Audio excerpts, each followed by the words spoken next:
Okay.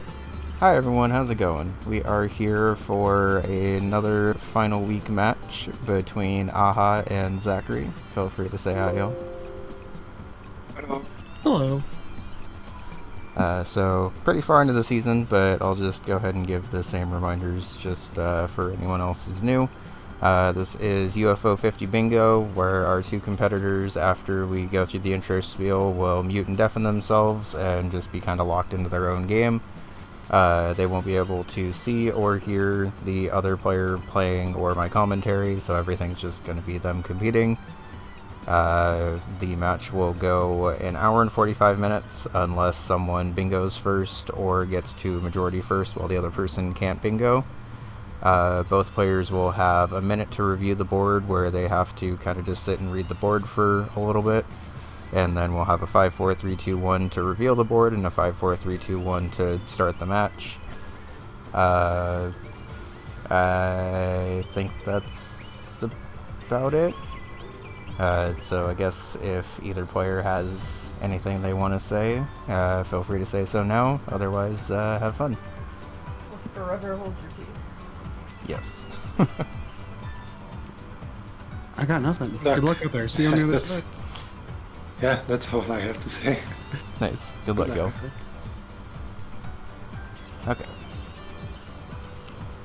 Just confirm they're mute and deafened. We're good to go.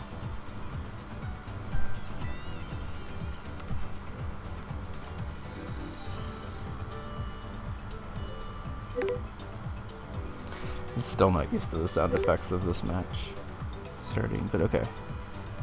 We will go ahead and start the countdown. My timer is going to be like a second behind, but that's fine. And then we will uncover everything. Okay. So, welcome to this bingo match. We have maybe the hardest center square I've ever seen with collect 3 cherry discs from this card. I always personally liked playing a match where the center square is really hard because it sort of forces you to play the rest of the board a little more intensely. Our generals are Metroidvania, open 2 chests in 5 games. That aforementioned collect 3 cherry discs on 1 card.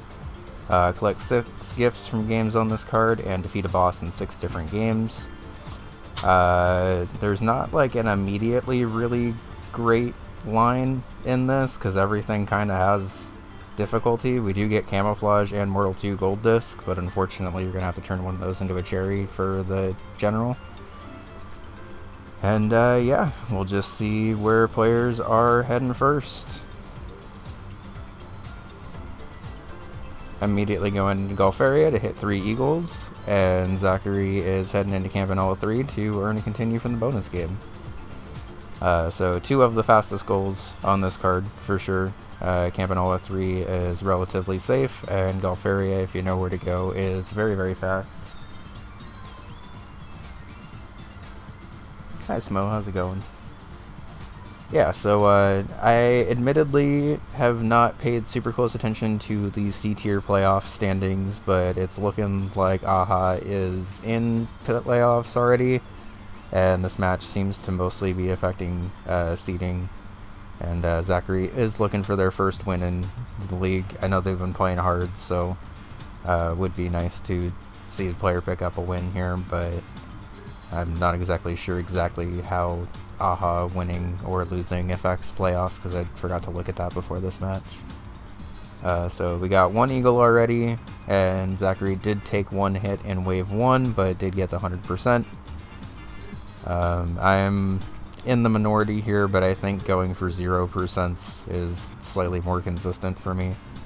I know some players really don't like the 0% route, but to me it is a little more consistent when I'm trying to make sure that I'm winning the bonus game every single time.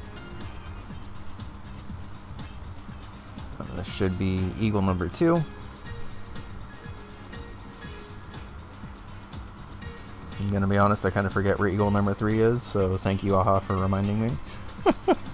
I practiced all my Gulf area goals the other week, and pleasantly surprised at how chill this game is when you actually like know where to go a lot of the time.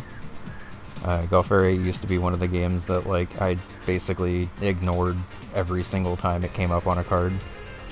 But if you are willing to play this game without breaks, it's actually not too bad, at least to get most of the goals. Like, playing the full game without breaks is kind of a nightmare, but popping in, like, just to get 3 clubs, for instance, or 3 eagles is generally pretty chill. Meanwhile, Zachary is a Galbrain. Will need to get through this fight without taking a hit, and then if they are able to do so, we'll be able to challenge the bonus game, which will also be a gift. And meanwhile, Aha immediately heads into Waldorf to read 5 signs and maybe grab a cherry. Unfortunate. So unfortunately, Zachary is back at square one here. Campanella 3 is sometimes a pretty chill bingo game, but does have a little bit of risk involved where if you die at any point in the stage, you get thrown back to the beginning of it. Should hopefully only be a couple minute time loss, but they are going to have to play through again to grab the 100% and stuff.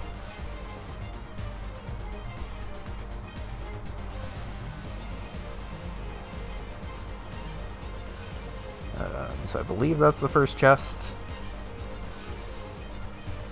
It's looking like this will most likely be a cherry run, because Aha already has 31 shells at 26%, which is frankly a ridiculous pace. I think you can even afford to grab some canned fish here.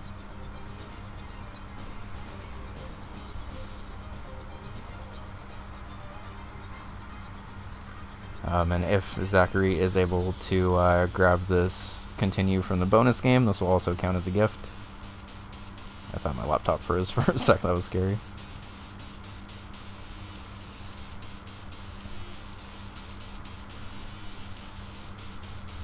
Disconia Full War scares you. Yeah, Disconia is a scary bingo game. It actually is one of the few games with multi-game synergy on this card, along with Avianos and Golf Area. Where's the second Golf Area space?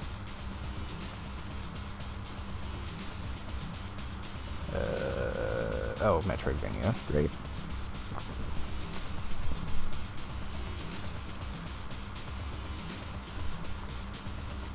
Meanwhile, it looks like the pace of this Waldorf's Journey run is slowed down a little bit. I think this is still the first run. For what it's worth, you don't have to read all 5 signs on the same run. I think the final sign is the "have you figured it out yet" when you get this goal, and the sign, like, which signs you've read do carry over between runs, so that's the gift for Waldorf. Meanwhile, Zachary is back at Galbrain, this time with 2 hits instead of 1. Position 7 is almost definitely going to be more resist. Even if they're both tie at 4 and 4, Nitro wins the head-to-head for tiebreaker. If Aha wins his next 2 matches, it'll be number 3, which would be huge. I didn't realize the seating was still so up for grabs in C1. Thank you. Yeah, so as Smo mentioned, this is the final week before playoffs, and every match definitely matters here. I know a lot of people have been pretty hyped for the A and B tier playoffs, but C tier playoffs are going to be equally hype in my opinion, so definitely excited to see how these shake out.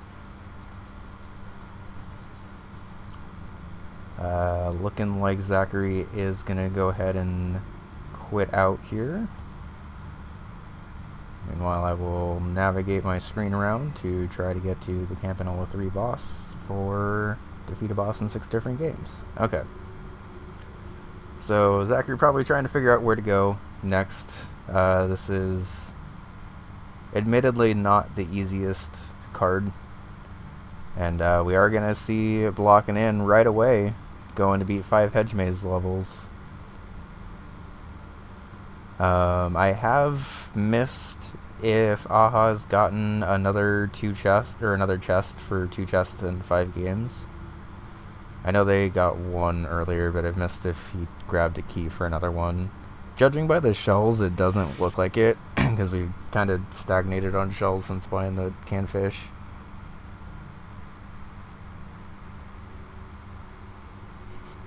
Tier CO, true. Hi Gary, how's it going? C1 has the most confirmed spot somehow. Yeah, oh no, this is the... Okay, that could have been a much worse launch back with a headwind and a pig launching you backwards, so... All things considered, not too bad. You can just launch yourself forward there and grab that fish, probably. Just be careful of that frog. I almost said frog. Careful of that pig. Meanwhile, we're seeing some pretty comfortable block koala. The hedge maze levels are not the easiest, but also not necessarily the hardest. There's a couple of levels.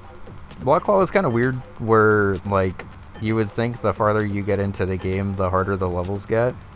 But some of the last levels in the game are some of the easiest, and some of the earliest levels in the game are actually the hardest.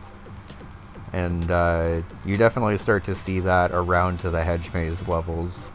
Because when you're playing this game casually, you start off with this game having like some of the hardest levels available in the very first area. And then you see there's like 50 levels you gotta get through. And naturally you would kind of assume that like the levels like progressively get more difficult as you go. But that's definitely not always the case. And this is gonna be a little short, I think, of the cherry. I don't think this is enough fish, yeah, especially if you're floating. Oh wait, no, we have a canned fish. Never mind, that was a good save. I forgot we had that. So it's definitely enough for a cherry. Good job.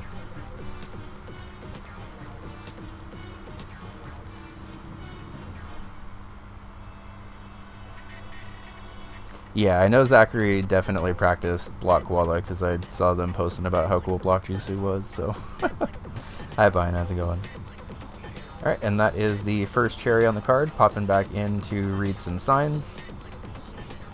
So if the players are interested in cherries, we do have synergy with Overbold Cherry Disc. Mortal 2 is also on the card, along with Hotfoot and Quibble Race. And then from there, it starts to get a little more difficult for cherries. Definitely manageable, but kind of depends on how comfortable you are with stuff. And there's definitely a lot of tricky games on here. Like Mortal 2 is a pretty gimme cherry on any card. But outside of that, I think you're going to be struggling to find your third, especially if you're not super comfortable in Overbold. I should have probably ran those ads like while I was setting up for stream. Sorry about that, y'all. Okay, and there's the 5 signs in Waldorf. As I mentioned, you don't have to get all those in one run, and it just continues through, so good job on that one. Meanwhile, popping into Mortal 2, getting the gold disc will also count if Aha is able to get his cherry here. A little embarrassed to say, I was kind of rusty when I dusted off my Mortal 2 gold disc in Daily Bingo the other day. And not that I forgot where to go, but definitely a little less fluid than I would have liked, so...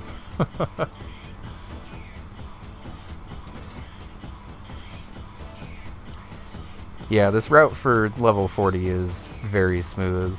We didn't see the weird clip into the block that can happen sometimes, but very nice job passing that out. And I think that's level 5 for this. I think you end on level 40 if I remember right.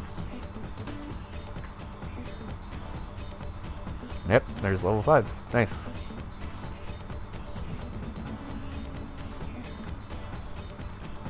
Alright, so tied up 2-2. For those that are wondering, you are, when you're tied, it's tied, or like the tiebreaker is whoever marked off their square first. So that's why Aha's number is underlined right now, because he got to Waldorf read 5 signs before Zachary got to beat 5 hedge mazes. And is just going to pop back in for the block koala gift, which is one of the fastest possible.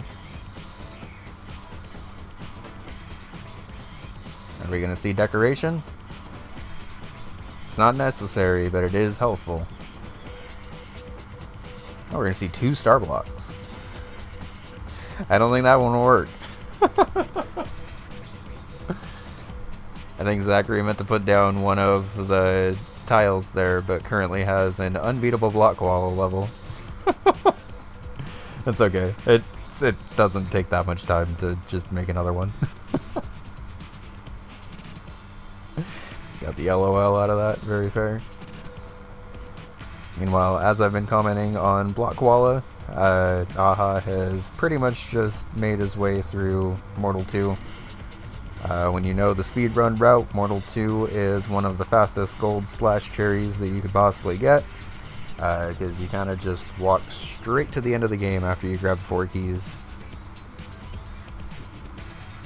Alright, and there's the Blockwalla gift that I marked off already. Quality insurance, very true.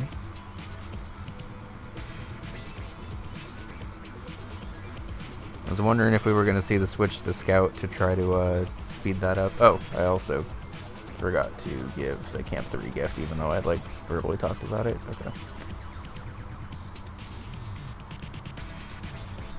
We're seeing Lizard game, let's go. I personally am a very big fan of Camouflage. Love this little happy lizard. And Camouflage Gold Disc is very fast. And unlike a lot of very fast things in Bingo, it's also pretty safe.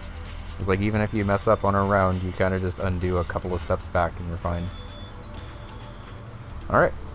And Aha picking up the second cherry of this run. Unfortunately, cherry number 3 is going to be a little harder to come by, because you either got to get Hotfoot, Quibble Race. Overbold does have the space synergy on the card, so if you are able to get Overbold, that's a 2 for 1. Unfortunately, well, actually that would help line up a diagonal here, if that is what Aha is deciding to go for. He could just decide to try to grab some of the fast spaces that are on the board still, because that Onion Delivery one is just 1 day of Onion Delivery. Alphazar's Hat is just earning a continue in the bonus round, which will also be a gift. Yeah, I mean, I guess it kind of makes sense that if you bombed the setup for a portal, that you would not be able to use it after that.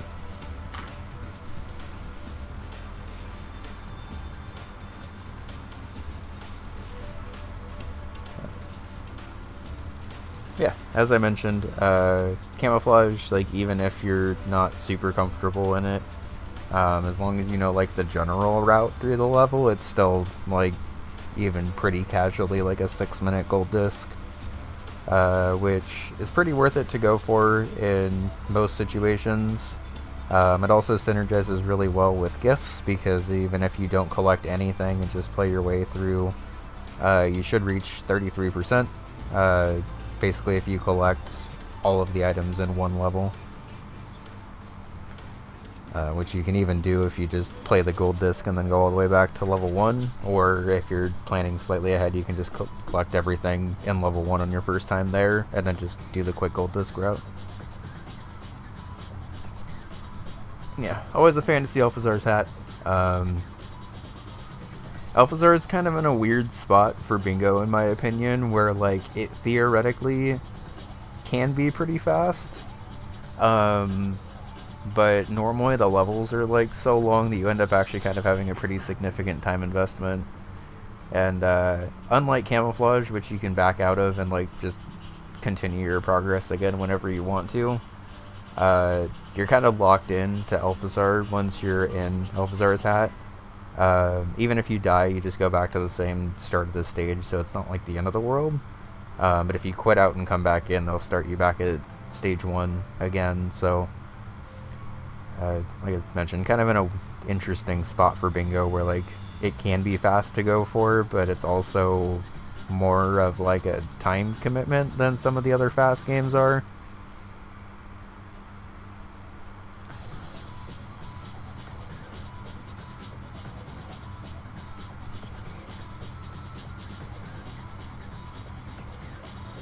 Zachary able to do the over route there. saves a little bit of time compared to the route that I use personally, so nicely done. Meanwhile, Aha is already at Josie. For as time-consuming and sometimes troublesome as Alphazar's hat can be, Josie is generally a pretty chill boss. As you can kind of see by Aha lining up in the middle, one of the attacks can just be completely nullified while you're wailing on Josie the entire time. This spike ball hand thing attack ends up being kind of the most dangerous attack when you're playing through it fast, but making very nice work of Josie, clearing stage 1. And since Aha was able to grab a couple of tickets, we'll have 3 lives in this bonus game, and just needs to grab 3 coins, and there's 3 coins literally in a horizontal line, so and once you've grabbed 3 coins, you're good to just die out. You don't have to max out the meter. I guess it is possible that Alphazar's hat ends up actually being the 3rd cherry here, but more likely we're just going to see the gift and the Alphazar's hat square, and then moving on. Alphazar's is arguably one of the safest cherries left on the card, but I imagine 18 minutes into a match it's probably a little too early to be going for it. That will also count as defeating a boss in a game, which Aha also got credit for in Mortal 2 by blowing up the hearts. And yeah, quitting out, understandably. Like I was mentioning, Alphazar's hat would have actually made a nice little diagonal of cherries there, but you do have to get through it on 1 life, and you are kind of locking yourself into it for like 15 minutes or so. Okay, so we're going to go ahead and see some Rock On. Smo, if you're still here, how exciting. And Goose, if you're lurking, also how exciting. For those that are unable to read the card, this is surviving the first 5 waves of the 4 Emperors without losing any health. 4 Emperors is the final stage and Rock On, and has you defending 4 different sides at the same time. When I was writing the resource doc for this initially, I came up with a route where you don't have to upgrade yourself, like, at all. But it is, like, half the speed of the optimal route, so curious to see which one Aha goes for. Because if he is comfortable enough upgrading Zola and basically just picking off everything as they come to that little intersection in the middle, can definitely be more ideal than slowly building up the army and stuff, especially since you're not normally staying in that long.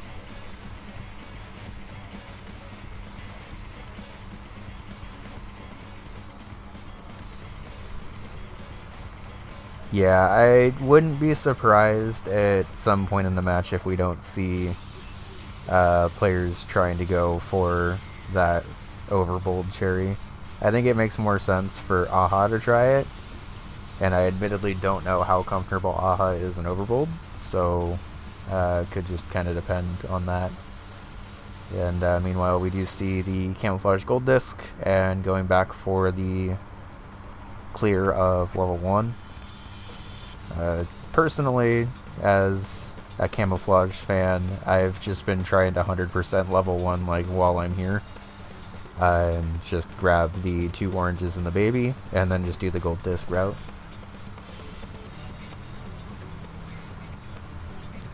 Yeah, this Rock On goal is pretty tricky, honestly. I'm not like the greatest Rock On player, and just haven't gotten a ton of practice into it yet, to be honest.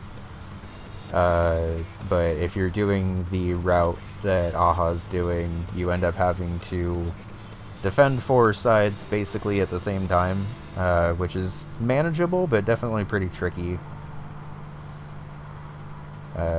Already looking to be in a better position. The interesting thing about this one is it kind of, I don't want to say it gets easier the farther you get into it, but the first couple of waves are definitely the trickiest since you haven't been able to upgrade Zola at all. And as you start to get a little bit farther in and your Zola's totally upgraded, you're now also be able to clear out stuff as they show up.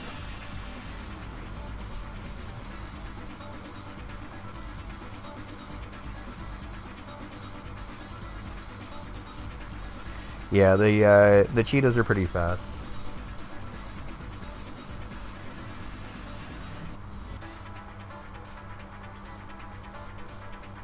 You can eat the frogs. I missed if a frog was eaten, but I think they just grabbed everything. Probably trying to figure out where to go next. Potentially gonna rush gifts. All 3 games Zachary's played so far, they've grabbed the gift in. Barbuta. Is not on the card. Where are we going for Barbuta?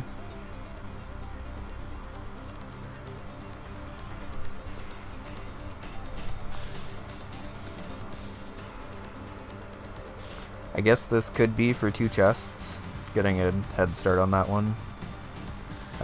Theoretically trying to set up or block this bingo down here while also setting up a bingo right here. Unfortunately for Zachary, assuming that Aha is able to clutch this out, which they have wheels at like every single starting position now. Yeah, so this is almost certainly opening 2 chests. So I'm just going to go ahead and mark that now. Since Barbuta's not on the card, they won't be able to use this for a cherry. That's okay.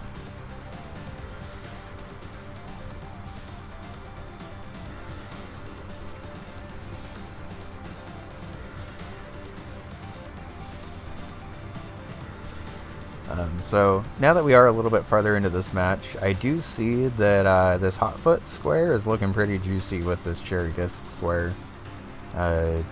Expecting players to be able to cherry Hotfoot on demand is a little risky. Like, I think even at the highest tiers of play, Hotfoot is not the easiest cherry. But there is at least the space on the board for get 3 blowouts where you're already halfway there anyway. And if you are able to grab that, that lines up pretty well with this diagonal, either blocking it or, if you're Aha, kind of facilitating it a bit better.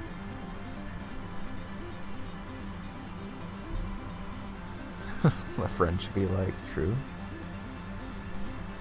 You know, it's funny. I took French like every single year in high school, and we had a lot of like food tasting days. Because like even our... Oh no, that guy's gonna get by? Oh, never mind, we're good. I thought that one red dino was gonna sneak by, but shoutouts to Rock 2 over here in the corner.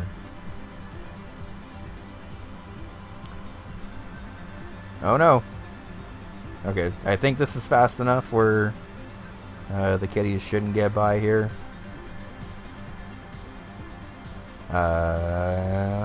There's wave 5, I think. There's like one guy that's like lingering around, but yeah, there you go.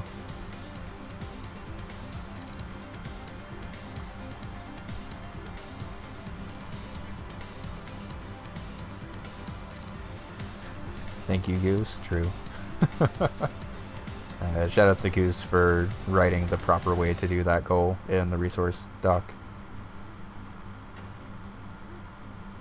Alright, hopping into Hyper Contender next. To beat draft mode on default settings. Draft mode is theoretically really fast. You are kind of at the whim of what the game decides your characters are going to be here. Looks like we're going to see Yogo, Voltana. Gonna choose the Donkus. You wanted to. Donkus got left! Poor guy. Gonna have to run home to his 7 wives soon. Yeah, I'm digging the purple-yellow board too. Hi Cam, how's it going? I think I got distracted on my thought about the frogs, but I took a bunch of French in high school, and we had like a bunch of food days, and thankfully not once did anyone try to feed frogs legs. I did have escargot. We got to go to a fancy French restaurant once, and our French teacher ordered it for anyone brave enough. And it was whatever. I wouldn't eat it again, but I'm glad that I tried it in high school once to say that I had it.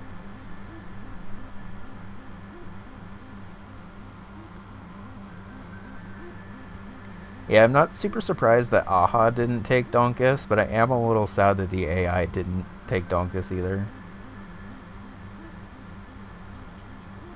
If you're AHA, you're kind of hoping it doesn't get to that final match anyway, but... yeah, I've just never really had a, like, I'm a pretty adventurous eater, but I've never really had a desire to eat frogs. There's some animals that I think are just too cute to eat, and frogs and ducks are up there for me.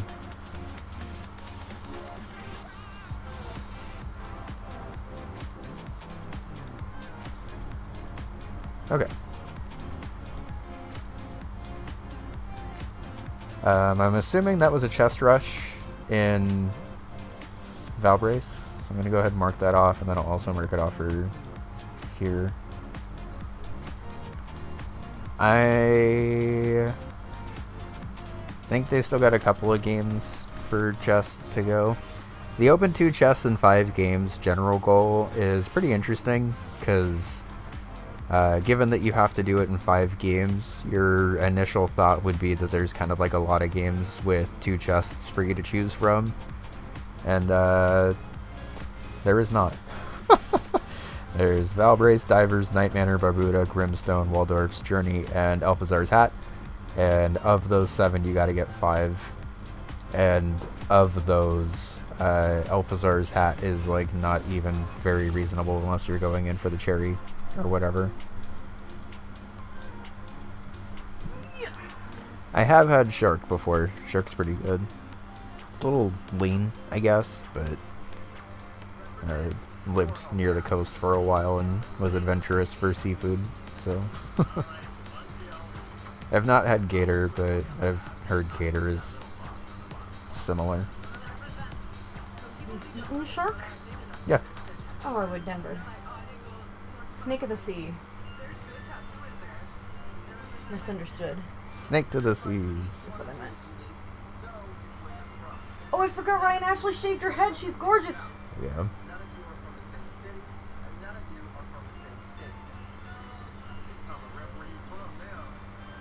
None of you are from the same state because we didn't like past seasons where you had weird alliances before even getting on the show. To be fair, Elfie, I would also rather pet a shark than eat a shark.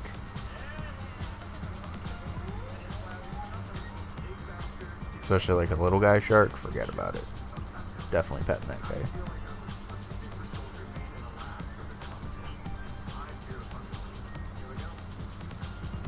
So, 2 of the Night Manor chests, you basically just gotta play through to when you unlock the upstairs, and grab 2 of the keys here, and depending on which key you grab, I guess the second chest can vary.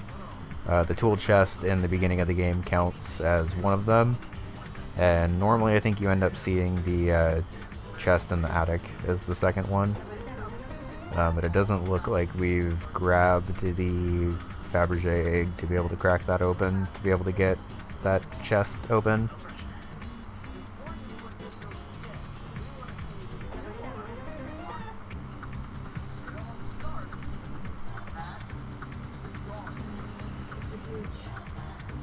Going on to my personal Instagram. Yeah. I remember when she was pregnant with this one. Oh my god, I feel old. This is why I can't go on this Instagram. Yeah. It makes me feel old. I feel like AI Yogo is exceptionally good. I used to not be super afraid of Yogo when I was playing Hyper Contender, but as I've gotten farther into Hyper Contender, AI Yogo is sometimes just unstoppable. There's a lot of range that Yogo gets that other characters don't get, And you've already seen the AI do a couple of tricks where it's able to kind of nullify the landmines that Rek's able to use, and also use the swinging and arm to just grab things from ridiculously far away. Yogo in this kind of reminds me a little bit of Tomoe and Bushido Ball, where the ability to grab stuff from distances is even the main reason you want to use Yogo, but it certainly helps.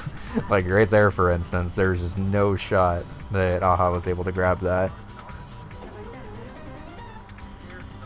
Yeah, hooking a ring through the floor is something you maybe don't notice at first, how like sometimes unfair it can be. The main drawback, of course, is these characters with like ridiculous movement options like this are sacrificing the ability to jump on their own. Also, Zachary gets instant cool points for using Rufus on this. I don't care if Rufus is not optimal. I am happy to see the best boy in this game.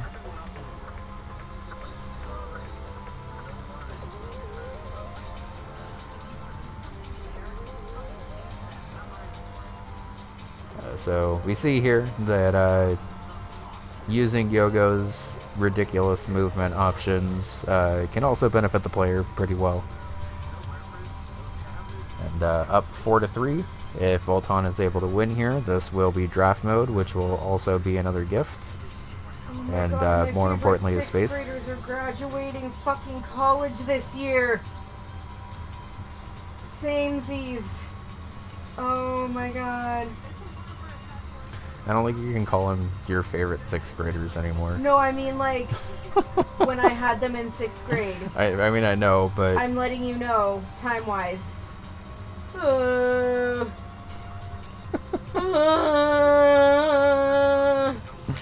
Live Bun Bun Meltdown. Oh no. Reasons I don't go on this Instagram. God, AI Yogo just proven to be unstoppable once again. And tied up 4-4. Will human Yogo have the opportunity to clutch this up? Also, Rufus unfortunately died because Rufus does not have any HP at the beginning of the game. Thankfully, you don't actually need Rufus alive.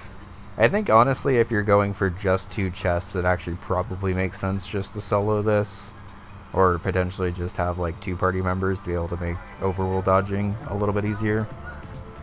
I think having a party of 4 for this specific goal sometimes makes you run into more random battles than necessary.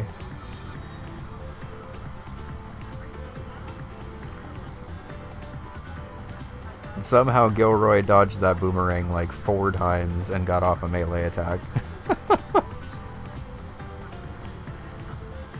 And unfortunately, the matchup against Gilroy, you really want to be super close to Gilroy at all times. And that's not normally the way Yogo prefers to play. Yogo prefers to be a little bit farther away and use his own movement options there.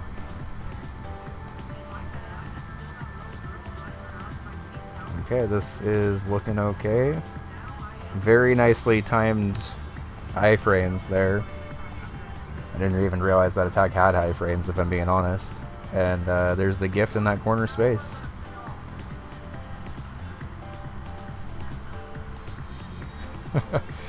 And the very necessary few, because that was a little sketch, but able to pull it out.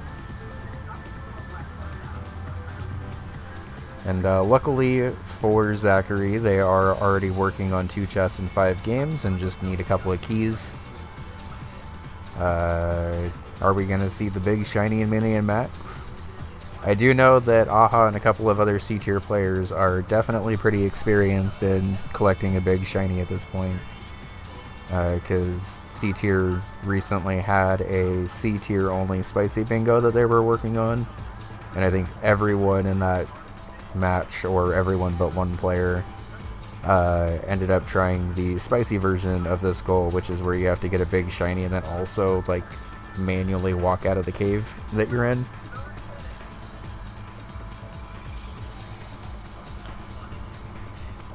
Alright, does get the clip too, very nice. Not gonna lie, I've been having a lot of trouble with that clip recently, so glad to see the setup does still work if you're okay at it.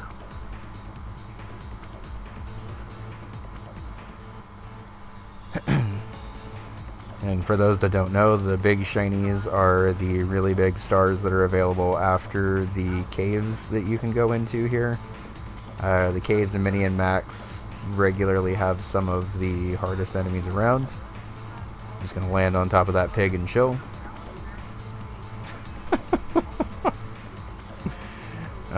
Waldorf is so funny. Alright, and we're getting the log.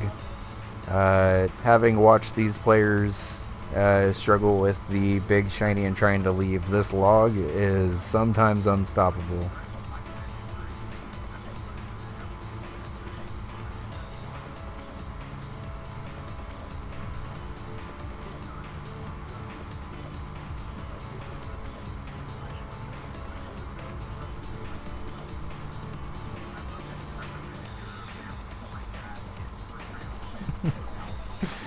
I'm glad that here we go fit in one message, by the way. Meanwhile, the slowest descent down to the ground possible because of that balloon. Alright, so as you can see from this opening cave already, you regularly run into some of the hardest enemies in Mini and Max while doing this. And I want to say there's like 5 or 6 rooms at least that you gotta get through here. Grabbing this log thankfully gives you a very strong and also repeatedly usable weapon that should pretty much one-shot everything in these opening parts. These little green smashy things are also pretty helpful if you don't have this log, but thankfully the spicy bingo practice here is seeming to help pay off. I know this is a goal that a lot of players are pretty scared of, but I do know that both players have, or at least Aha has a lot of practice on this goal pretty recently. And we do see a reset in Waldorf's journey. We did get one chest already, so just is gonna need to likely kill a squid and then grab another one.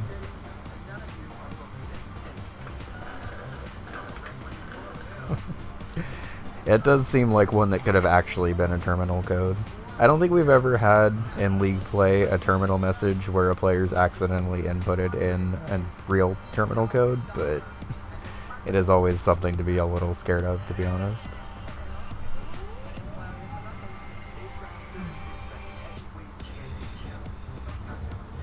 Alright, we're coming up on the teal wormy guys, which I think is the, like, I think this is the last room, and the big shiny is at the end of this. Thankfully for Aha, not gonna have to make the kind of awkward return trip back out of here, just needs to grab the big shiny, and then that will be the goal. Kinda sketch damage boost, but should be okay here. Shoutouts to lifting up the slime here with the block, by the way. And there's the big shiny.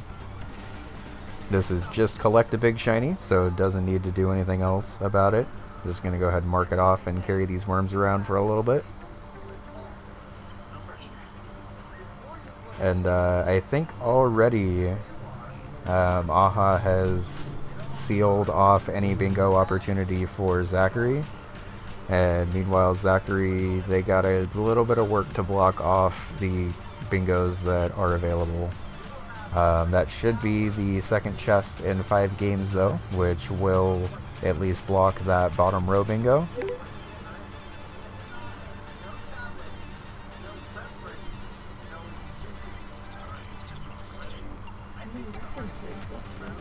Zachary asking in chat if that chest counts as instance rule, but I don't think it does.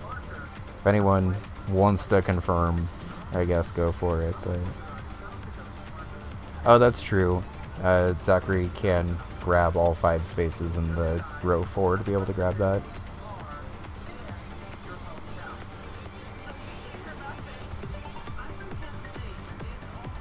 And, Zachary confirming that it's not instance rule before marking off that space.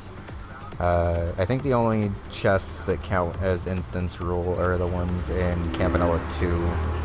Because like you still get the same things from them and they still spawn in the same spot every time.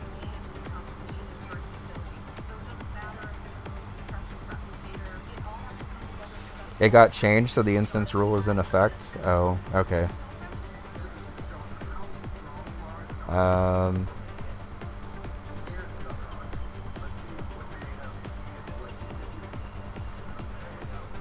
Giant pet peeve when people just say Kansas City. Please say the state. Thankfully, AHA was not working on that, so I'm just going to ask Zachary to unmark it when they can. I'm a little confused why there's instance rule on that, if I'm being honest. But I guess it makes sense. I kind of assumed in the procedurally generated games that if you grabbed a chest, you're fine. How are you supposed to keep track of what chests people have grabbed in Waldorf, then?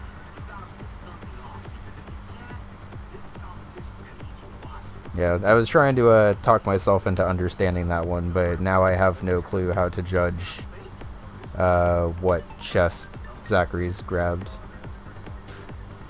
Yeah, Campanella 2 chests have always had instance rule on them because they spawn at the same spot or whatever. But I am a little bit confused on Waldorf suddenly having instance rule applied to it.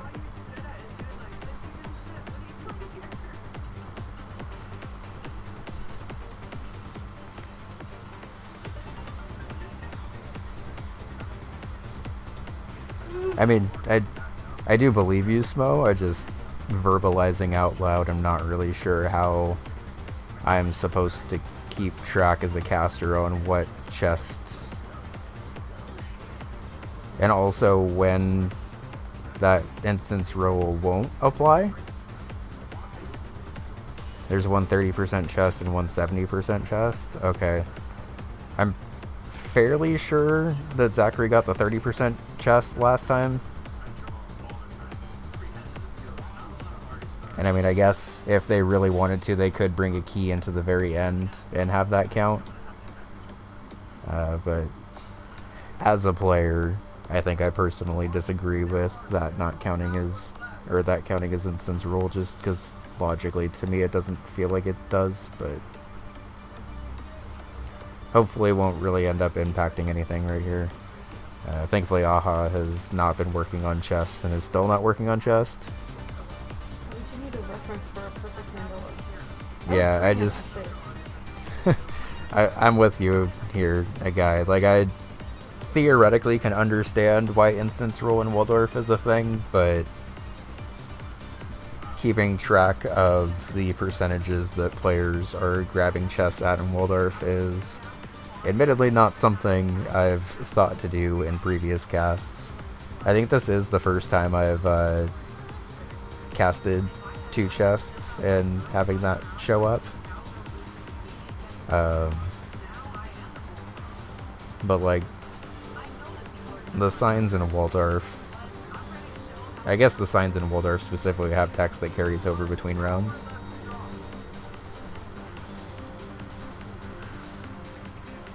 Sorry, this wasn't actually implemented, having trouble finding the announcement. That's okay.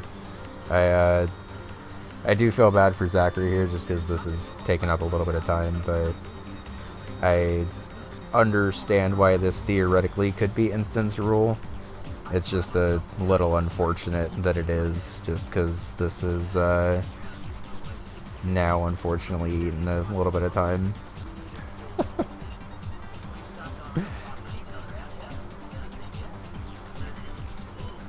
Meanwhile, on the other half of the screen, we do have Aha pushing into Lords of Disconia.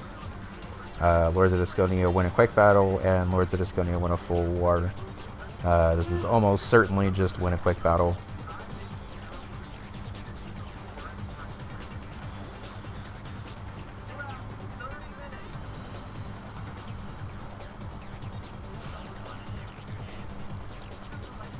And I guess thankfully for Zachary, I think they are pretty aware that they gotta get to like at least the halfway mark-ish. Out of curiosity, since I can't really tab over, does the resource doc mention that instance rule applies?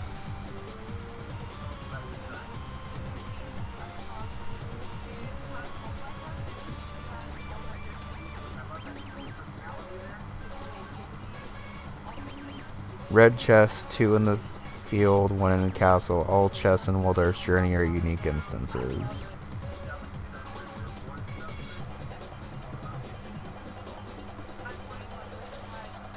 Okay. I'm gonna play this out as if Zachary has to get that second chest, but we should probably bring it up in the bingo chat just to confirm. Because, like, in my head, all of the chests in Waldorf are different. Yeah, and I'm not... I think it being worded as unique instances does kind of confuse things, because to me that does sort of read as every single chest you come across is unique, and that would at least fall more in line with the read 5 science goal that can be done between runs. I think, yeah,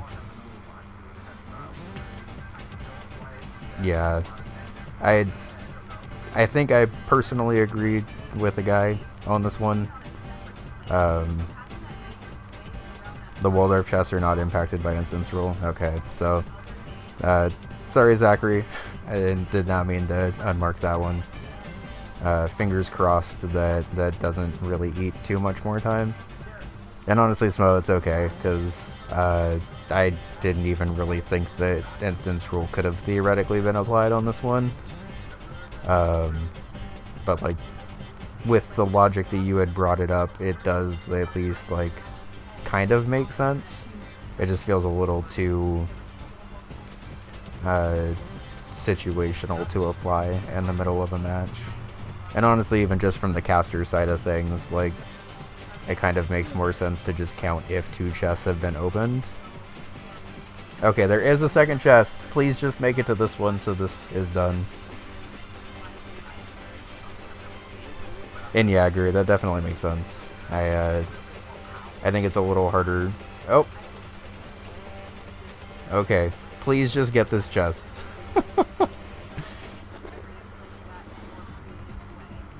Okay, we got a beach ball. Legitimate usage of beast ball. Okay. Just do that same shot. Same power. Good job. Okay. So that is the second chest. You are good now. And, sorry again to Zachary for the confusion on that one.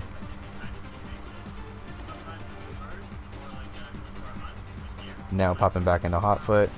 Thankfully, honestly, that didn't actually cost Zachary that much board position, just because Aha's been getting Disconia'd here a little bit, but this does look like the win of the quick battle.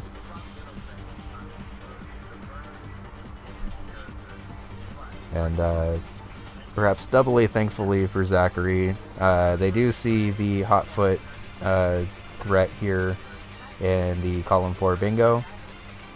Aha's gonna count up gifts and has 3 currently, which is also what I have. There are some pretty fast gifts that Aha hasn't gotten yet. Block Wall is fast, Avianos is fast, Star Wasper's fast, Mortal 2's fast, Quibble Race is pretty fast. If you know your way around the map, Skull Fairy and Banger are pretty fast.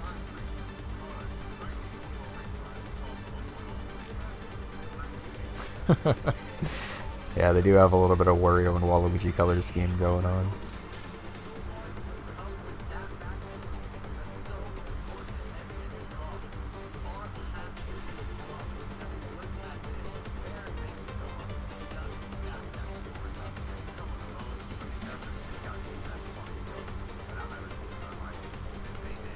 I think a little torn on if it's even worth it to try to go for the gifts right now.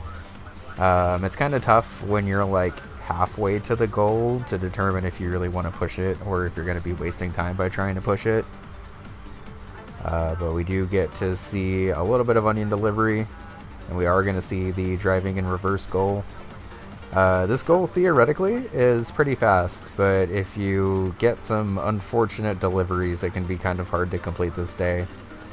Both because you don't have the speed to get time boxes, and you normally don't have the speed to like jump over all of these like rough patches, so you end up kind of just slowly hoofing it everywhere.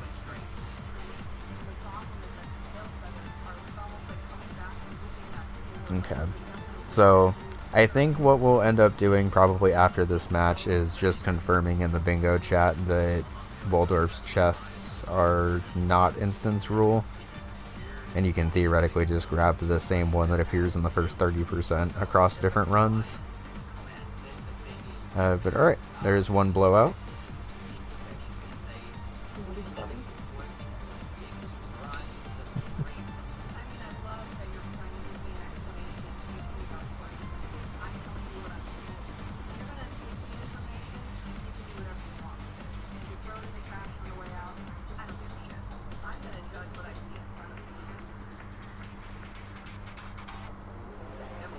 Does not sound like Ryan Ashley. I was very happy with that guy's reception. Yeah.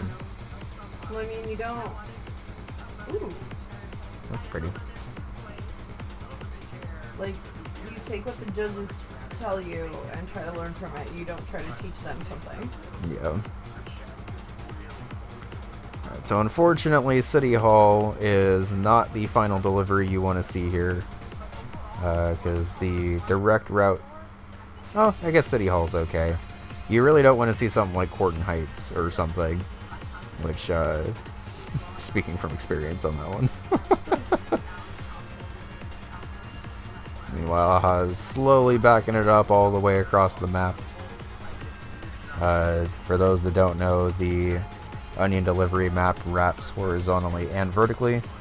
So just able to kind of slowly hoof it all the way over here. That'll count as a day of onions in reverse. And will likely just stay in for day 2. Yeah. I think almost accidentally quitting out, but might as well stay in for the extra day where you actually get to drive fast. And grab a gift. The onion monster threat of the day is generally okay if you're moving fast.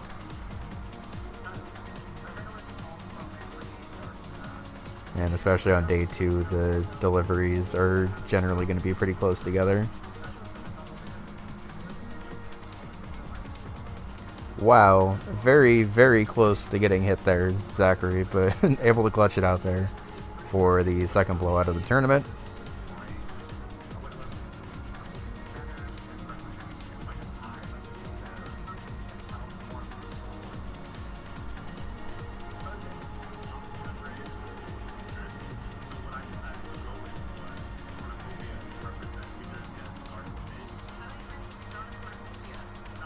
Seeing some pretty effective July and Edgar play here. Edgar is able to run onto the opponent's side of the map and do this kind of stun lock chain, while July is able to push people down at the line. It sort of seems like July is just kind of hanging out in the background for if she's needed, but not currently super needed. And I missed it, but it looks like we had to reset an onion delivery at one point, which is pretty fine. Gets the respawn right next to Diana Law that has to do like the silliest little loop-de-looping pull there.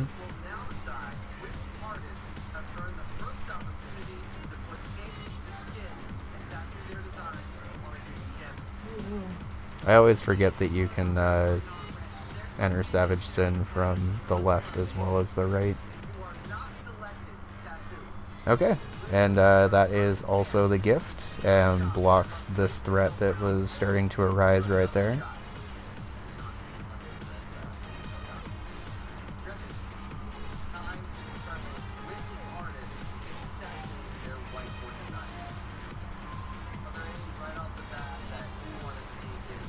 Alright, and Aha has reached the 5th delivery of the 2nd day, and now just needs to make it back home.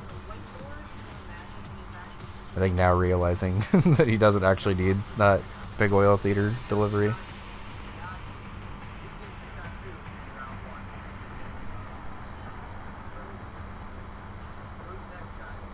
So Zachary seeing the synergy here pretty nicely with clearing waves 1 and 2 without using power-ups, and also trying to get a gift out of it. The square says you're not allowed to use power-ups for EEE, GGG, or GEE, but increasing your multiplier is not a power-up. It's just increasing the multiplier, so should theoretically be able to grab the rest of that pretty well. We are tied up 4-4 on gifts. Both players still have some pretty fast gifts available.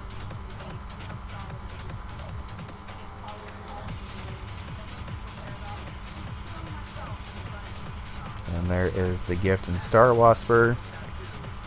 So pretty close gift race so far. And we're going to also see Aha hop into Star Wasper.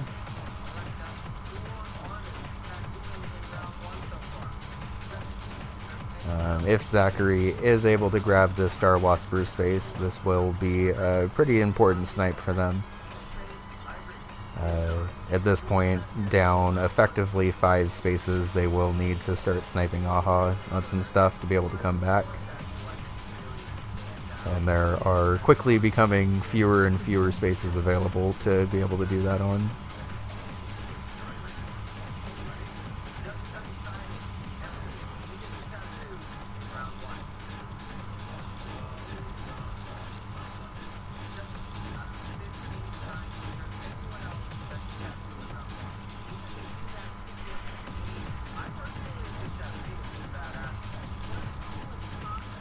Mostly just confirming that neither player accidentally grabs the power-up here.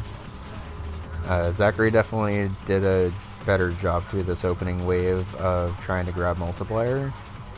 It's possible that Aha doesn't want to grab multiplier thinking that it's a power-up. And Zachary smartly breaking their combo there to not grab a power-up.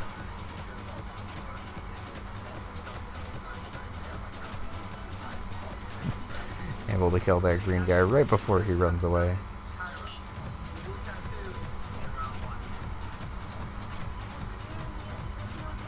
I was wondering if we were going to see an intentional gag there, but I think just dying to reset the letters instead.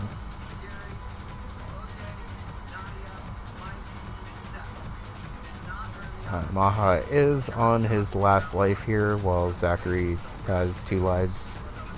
And should be killing this boss here any second now. But that is a boss in another game for both players also. I haven't really been super tracking that as intensely.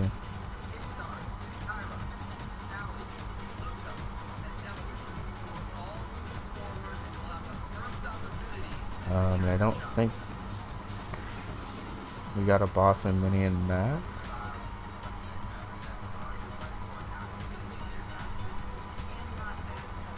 Okay, I think we're caught up on bosses. I think Aha is still up 3-2 on that.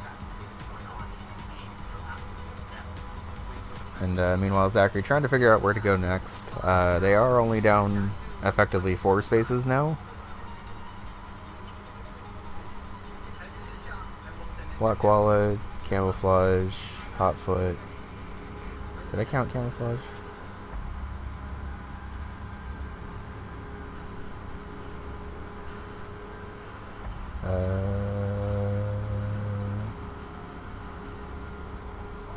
Oh, I don't think I counted Waldorf for Zachary. So I think just confirming everything that they got gifts for are actually on the card. At this point in the game, you really got to be careful and make sure that everything's actually on the card before you mark it off.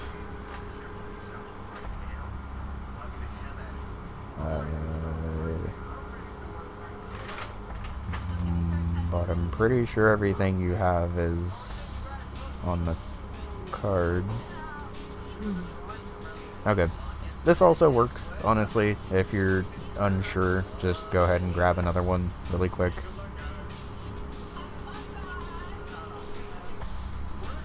And meanwhile, we are starting to see the Aviano skull of win the campaign hatchling game without using any miracles.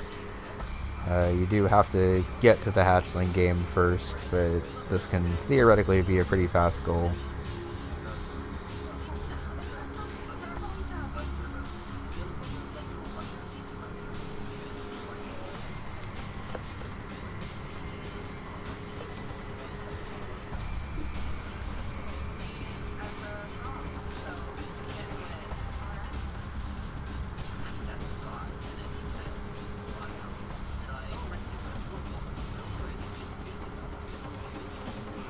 Oh, I also didn't even see this until now, but there's also the win a custom fledgling game with the blessing from each ancestor. I missed if this was a custom fledgling game or not, but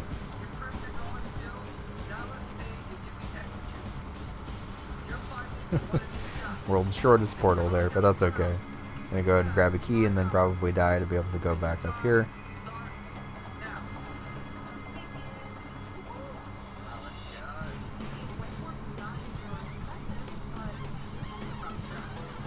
Hotfoot, Camp 3, Wasper,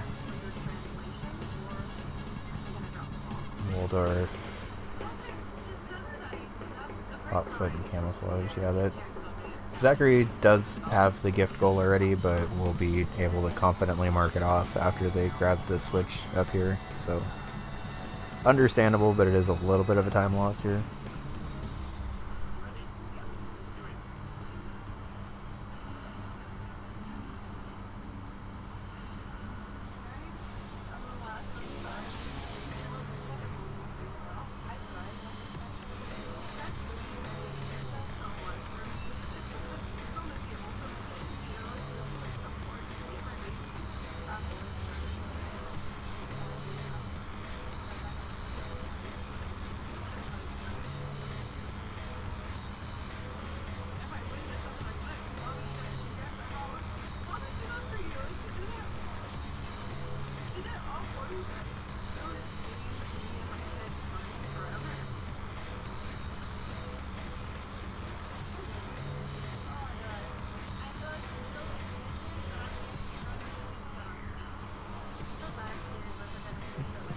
Matt just posted the schedule for Saturday, and we have 1, 2, 3, 4, 5, 6, 7, 8, 9, 10 different games happening on Saturday for bingo. And I'm playing in one of them, so. I have a lot of homework to do, so if you're casting, you might have to be doing it from the room. That's totally fine. When you're playing, should be fine, but.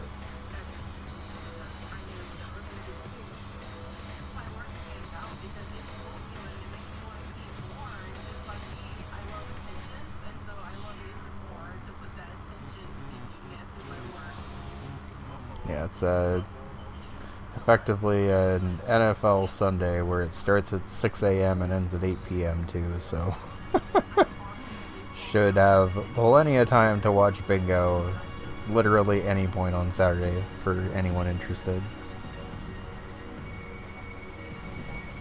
Okay, and heading into Campanella 1, presumably to defeat a boss. This is a pretty fast boss, and Zachary only has 2 games with bosses, I think, so far. But it makes sense to try to push this one. And for what it's worth, Zachary has been able to come back pretty nicely here. I have not been paying too much attention to the Aviano side of stuff, but it does look like It looks like Aha's in a pretty good position here to be able to win. And I think not use any miracles to be able to do so. Oh, that one guy's trying his best, but did not stand a chance against all those archers and other guys.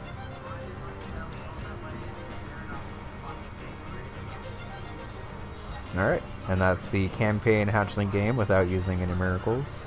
For some reason I thought hatchling is the second level and not the first one, so understandable to do the campaign level first and then switch to fledgling, don't touch anything else, and then win with a blessing from each ancestor.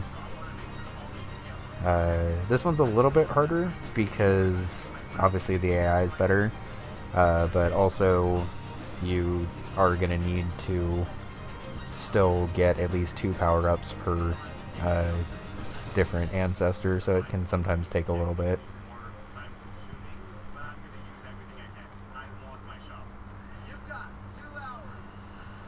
I think Aha is now seeing the synergy of how close they are on cherry discs and the overbold cherries still being available. I think has to enter the final round with like $1,300 if I remember right.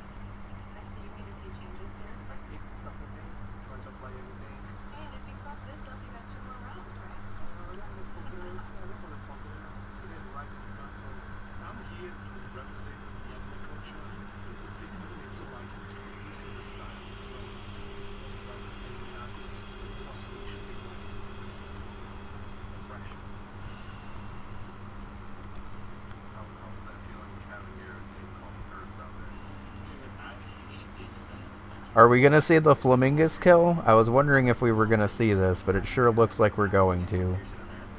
Hell yeah. So, since Worm 1234 is on the card, Zachary is able to use that terminal code for other Block Koala goals that are on the card, as well as other general goals. And level 50 of Block Koala, battling Flamingus does count as a boss.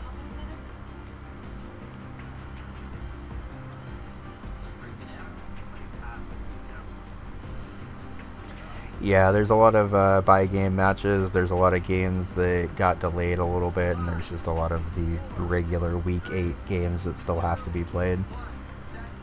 So, strap in for some bingo, of which there will be a lot. I think Zachary's generally got this, but I think I do prefer to try to push up those black tiles first. This is probably fine still, because it just needs to basically push that blue out of the way and then clear out room for the star block to get through. Meanwhile, it looks like the Overbold unfortunately had a death, so we'll instead see the return to Avianos to get that other custom fledgling one. Thankfully, Aha is able to use blessings from ancestors this time.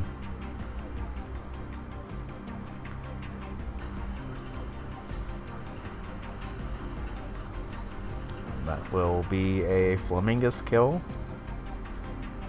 I think that is the first Flamingus kill I've gotten to commentate, so shout out to Zachary for that one.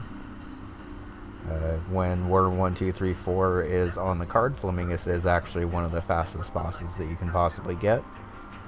So good on them for seeing that and also capitalizing on it. So Block Koala, Campanella, okay. Pretty sure we're caught up on bosses, and whenever they are able to beat Seaside, that should be boss number 5.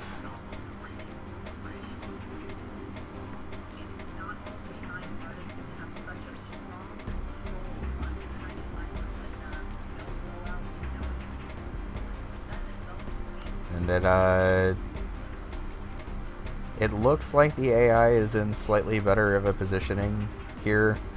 One of the things that's a little difficult with this goal that you kind of don't realize till you're playing it if you're Aha.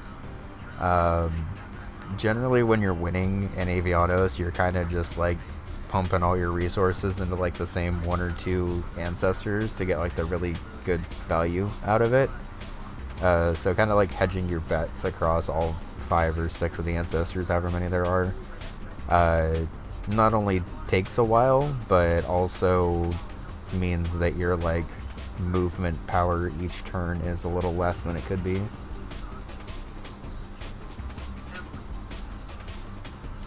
And I guess also to anyone lurking or watching, I should have probably mentioned this a little while ago, but if you want to join in on some of this bingo fun, like if you've been watching along and think this looks pretty cool and want to try your hand at it, the Season 2 playoffs will be happening next week, but we will also be hosting the Season 2 of the Underground tournament soon. Basically, we did that at the end of Season 1, mostly for everyone who missed playoffs, but if you make playoffs, you're still allowed to sign up for it too. And it's a cross-tier tournament where players are able to draft and or ban games that they like and or don't like, and basically just have boards that are like really customized to what they like, or avoiding games that they really don't like. You end up getting some pretty fun matches from that based on how Season 1 Underground tourney went. And we will be having sign-ups for that, I believe this weekend, and it'll go through next week, so probably by the next time I cast a match, I think we'll have to sign up for it. Okay. And that is Seaside for boss number 5. 1, 2, 3, 4... Oh wait, that's 6, actually. Because Mortal 2 counts... Oh, we haven't actually beaten Mortal 2, never mind. So we have 5. Because we have Campanella 1, Block Koala, Star Wasper... Okay. So we'll be hopping into Alphazar's hat to grab the last one here.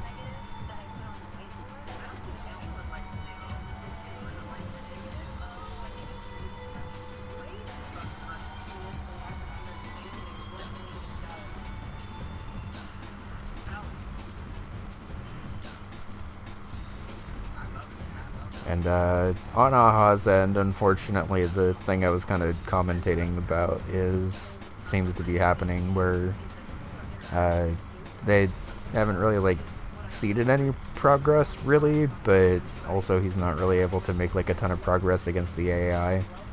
And unfortunately the AI is kind of just like slowly gathering resources as this is happening.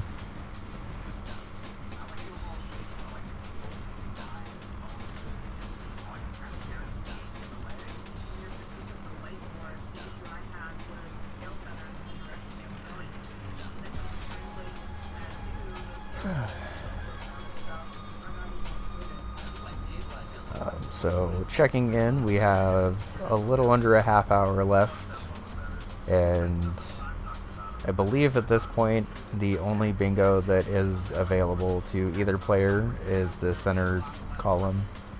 It's a pretty tricky bingo, so it wouldn't surprise me to see this instead go to majority.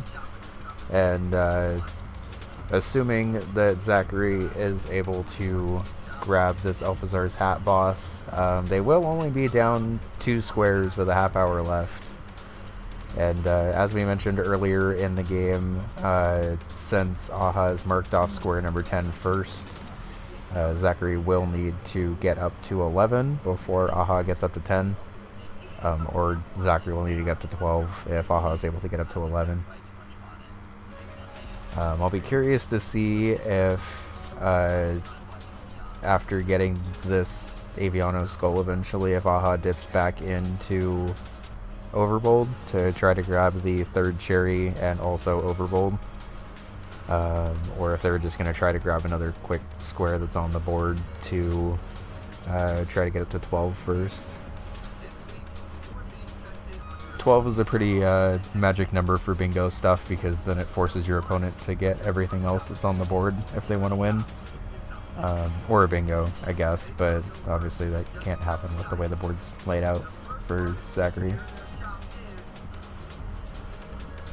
But I am glad that we were able to cast a pretty back and forth game here, because even though Aha's been ahead a lot in this game, I think Zachary's done a good job of keeping pace enough that even when you have like a 2 to 3 point lead, you still gotta kind of keep the gas on the pedal to make sure that you're not falling behind or doing goals slower and losing your ground.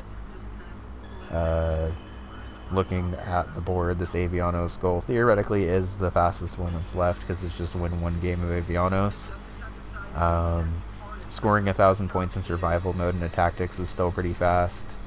Metroidvania is theoretically fast, but there's not really like a ton of synergy on the board for it. And even though Aha opened up Golf Area earlier on, it was just for eagles, which isn't actually like progress really. The eagles are just like stroke refreshes, and unfortunately not really going to help for like gathering an ability in Golf Area really, since when he restarts into that, he's just going to be right back at the start.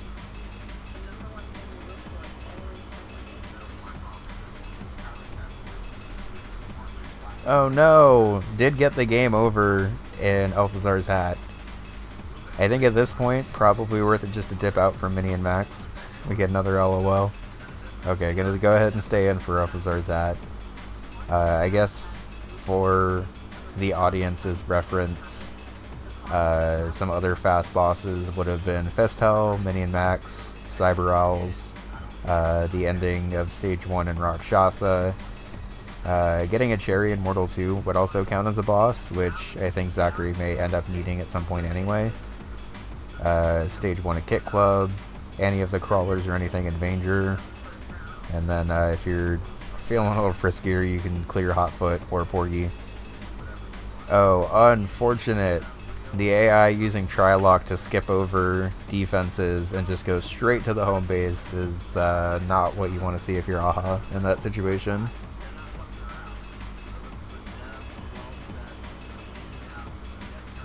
So unfortunately, AI skipped pretty far ahead, went completely around all of the army, and took out a pretty big castle in the back.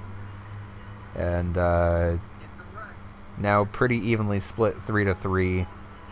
I think depending on the army, Aha might be in a little bit better of a spot here, but when you're playing Avianos, you definitely don't want the AI to kind of skip past your main line of stuff, because then you kind of have to worry about like defending behind you as well as in front of you, and obviously you have no idea how many units are down in this corner down here either. So like you could try to push forward here with diagonal surprise attack, but you also have no clue how armed the bases are here, and especially since this is the level 2 AI and also is stockpiling stuff. Okay, so there's no one there. So luckily for Aha, it looks like the AI sort of did the same thing that Aha's doing, where they sort of skipped a little further ahead at the expense of defending the back end.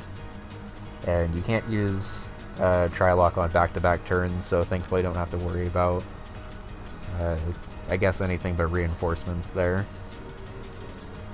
So as long as Aha is able to hold the line here and guard all of the flags, should be able to clutch up this fledgling win. I think it maybe would have made sense to grab Trilock there just so the AI couldn't grab Trilock. Okay, this is looking pretty favorable still. Oh yeah, this is totally fine. They didn't even come close. So interesting for the AI to Trilock, but then only move one space ahead anyway. But alright, GG to Aha, grabbing space number 11 and grabbing both the Avianos squares on the board.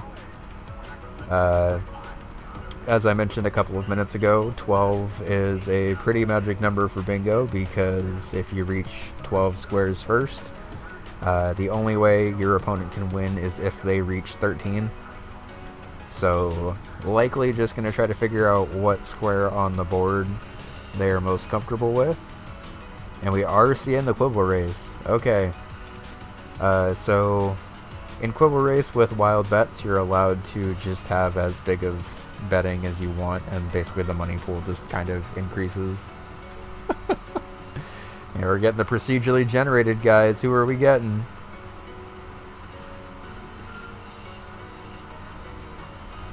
I think Blab's my favorite, but Dwax is also really good.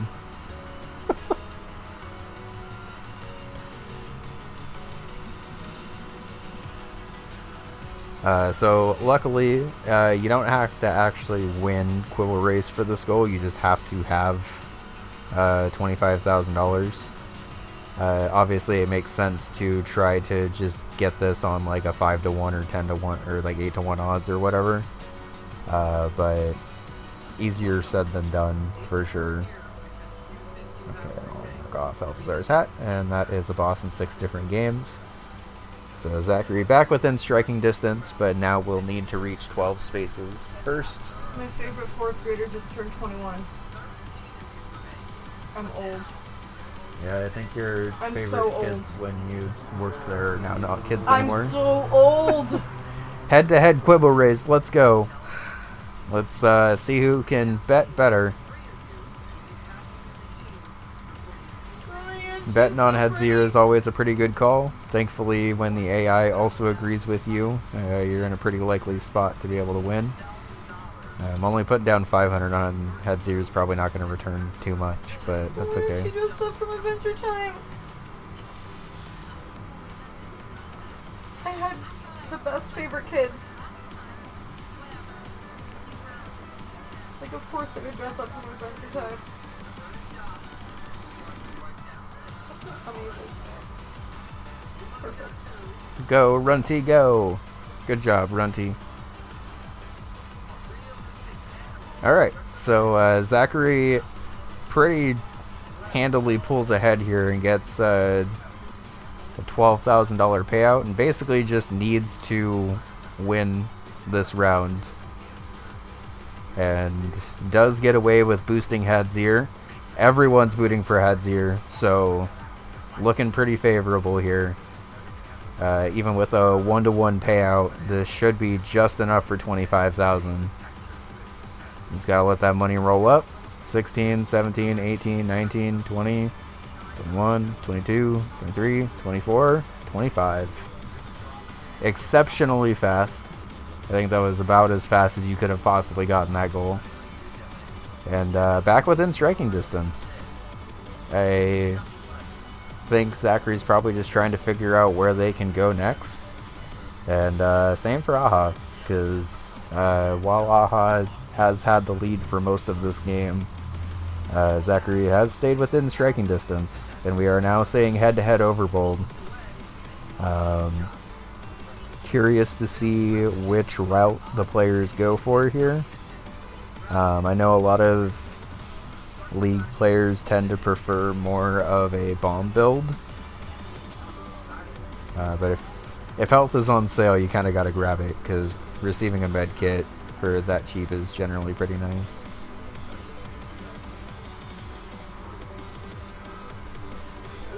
Yeah, the end of this match is proven to be pretty hype. Zachary's done a good job of keeping within striking distance this entire time, and the last 20 minutes of this match could definitely shape this. Like, theoretically, if Zachary is able to grab the overbold cherry here and then grabs another cherry, that ties it back up 11-11. We do see Aha dipping out after suffering another early death, probably trying to figure out if it's worth it. There's unfortunately not really a fast third cherry on here. Are we going to see the hyper contender cherry? Because that is possible. For those that don't know, the hyper contender cherry requires you theoretically to win 4 matches on default settings. But the game only checks if you're on default settings for the 4th match. So you could theoretically just like blast through the rest of hyper contender and then switch it to default settings for the very last match and then still win.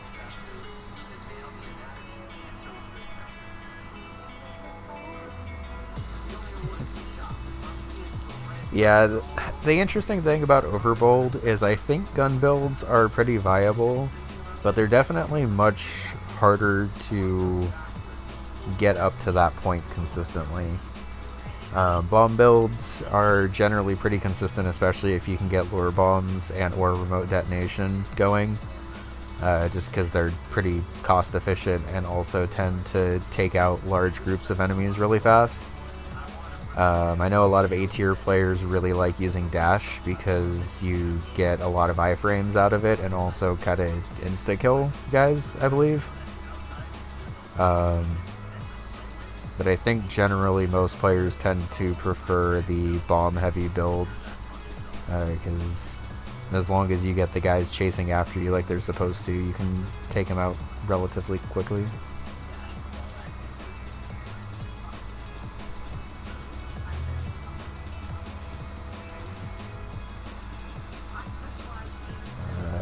Aha is not asking for anything in the chat right now.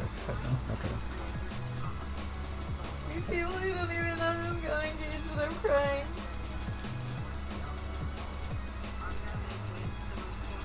I feel like this happens every time you go on your personal Instagram.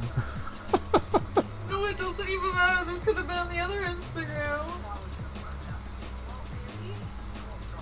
It doesn't even matter. Either way, I wouldn't have known them.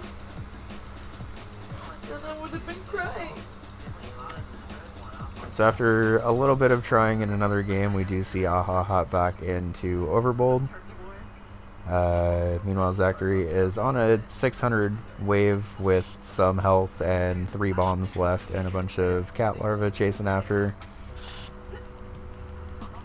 Thankfully, the cat larvae go down in one shot regardless of how strong your gun is, so if you can group them all together like that, that's definitely also a gift, not that it matters, but I'll track it anyway. Okay, and we are starting to see the bomb builds. We have a bunch of bombs to drop, and we have lure bombs active. Honestly, if that lava grab is on sale, I would probably grab that with the last 50 bucks that you have. I think trying to decide if they want to do that. But the lava shield is arguably my favorite shield because it actually like covers the lava pit and just turns it into a regular tile again. And sometimes that can end up being very nice for just making sure that the ground is the way that you expect it to be. Got a good bomb off there, but unfortunately took a shot from the toucan guy.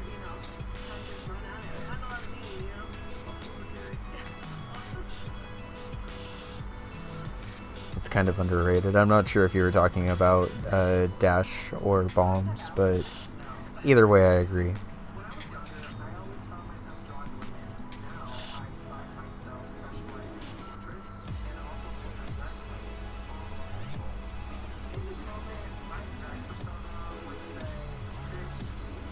So I think in the last 15 minutes of this match, the players are pretty understandably locked in on this double synergy for the Overbold Cherry and getting Cherry Discs on this card. In Aha's case, it's to seal up the game, and in Zachary's case, it's to tie up the game. But I almost wonder if it's worth it for either of them to pivot into a tactics and just trying to rush Metroidvania. I guess at that point you're still either having to win a full war in Disconia or grab the cherry, so there's not really like a great option either way. So I guess in that respect I could see grinding out the Overbold cherry here is definitely making most sense, but... Oh yeah, the lava cavalry. Yeah, when I was grinding all the way through for my cherry, I think I grabbed the lava cover like once, and then basically almost every run that I've done since getting my cherry, if lava's on sale, I almost grab it, like, no questions asked. Because even if you end up getting both of them for like regular price, I think it's only like $300 to be able to cover up 2 lava pits. And depending on where the lava pits spawn, you can open up a lot of the middle of the map for you to be able to loop around a little bit easier. We do see the, I think we called it Morse's code at one point, of the quick pause and unpause. I personally prefer to just move around on the menu because it's a little more photosensitive friendly, but Zachary unfortunately taking a hit and then immediately blowing themselves up, showing off the risk of the bomb only runs. Metroidvania is way too late to get started on. If it was the only square that either player needed, I think I would disagree, just because I think the longest portion of this goal is collecting 2 in Vanger, and even collecting 2 in Vanger, if you know the route, is pretty fast. The golf area portion of this goal is really, really fast, and the Porgy portion of this goal, even though you have to grab 3 things, is relatively fast. You don't even really... These bombs, unfortunately, are not working out for Zachary, but I definitely understand both players wanting to stay in here and just grab that synergy. As an tactics fan, I'm a little sad to score 1,000 points in survival mode is likely going to be unmarked for the game.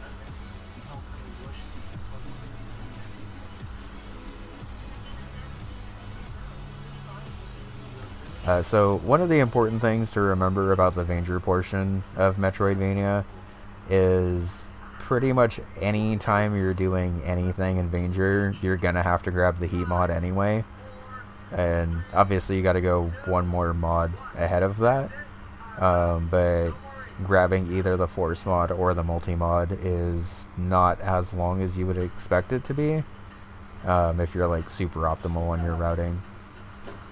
And Aha, unfortunately, dying again, and Overbolt.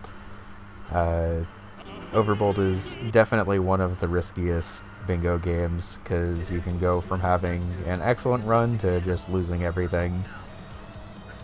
So I think seeing that and having 10 minutes left, gonna just try to hope that they can win a full war on night difficulty. Which thankfully isn't the hardest difficulty around, but you do have to win a full war, which means you're doing at least 2 battles, likely 3 or 4.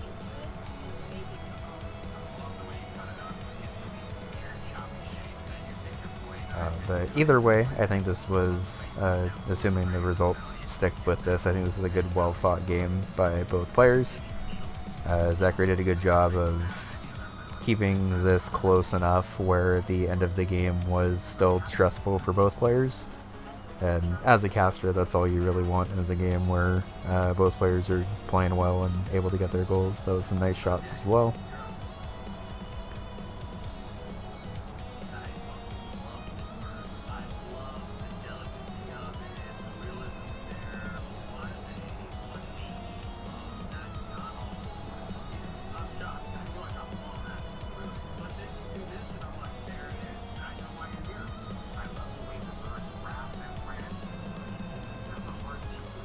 So the AI is going to be retreating back to home base here, but unfortunately, Aha's likely going to have to just trigger the battle first and move it over there. We do have 4 spiders and 2 knights, which, depending on where the spiders spawn and which one you actually are able to start with, could be pretty good. There is a patch of water right near the start, which is definitely what you want to see, because while the spiders can help cause a little bit of damage there,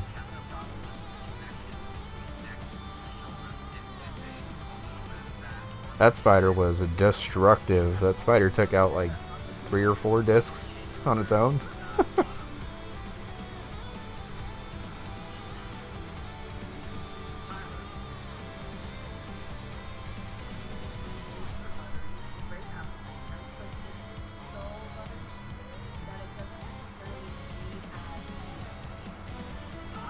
Doing a good job of poisoning the knight and then immediately bonking it against something else to kill. And meanwhile, we are seeing a $900 bet in Overbold. This is going to be a pretty intense fight, but being able to use bombs pretty well to clear stuff out. Got a lot of toucans on screen, which unfortunately is never an ideal situation. They are being mean right now. Oh my god, yeah.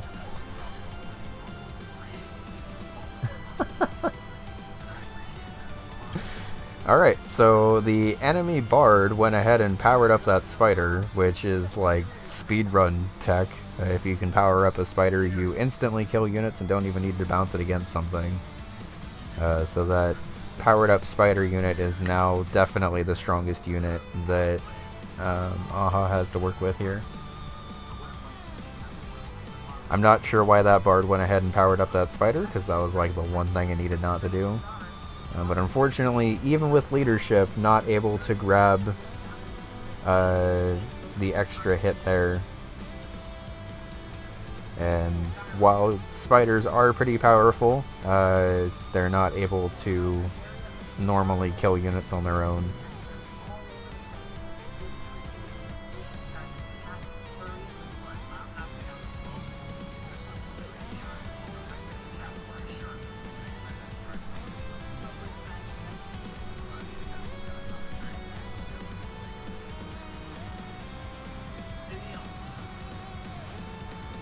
So able to grab a crystal and drown that Bard.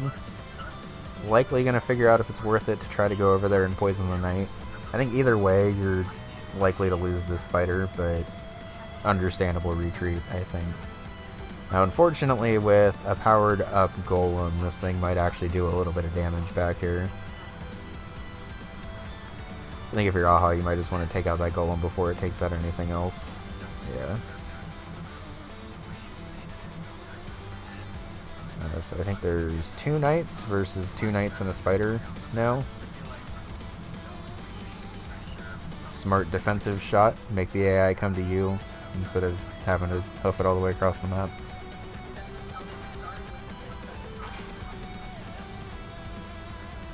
Yeah, I unfortunately know this Overbold death loop a little too well. And I think with 6 minutes left in the match, this is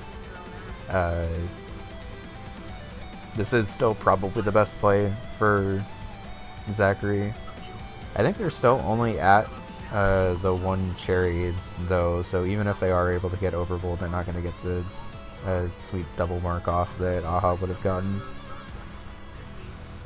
But I think AHA made the correct call after a couple of unsuccessful attempts to just pivot into a goal that is pretty long, but you can at least like save it if things don't go like absolutely perfectly. Very, very nice shot to squeeze by there and actually kill that knight with that boost up there.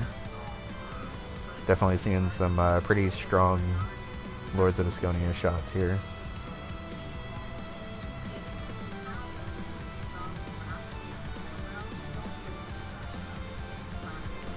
So the 1 HP Spider Dream is still alive. Unfortunately took a little bit of an awkward bounce there, but should still have the power to be able to bonk that guy off the wall into the other knight, which is exactly what happens. AI retreats and gets its champion plus 2 knights that it normally gets. And is close enough to be able to restock here a little bit. Doesn't actually restock that much.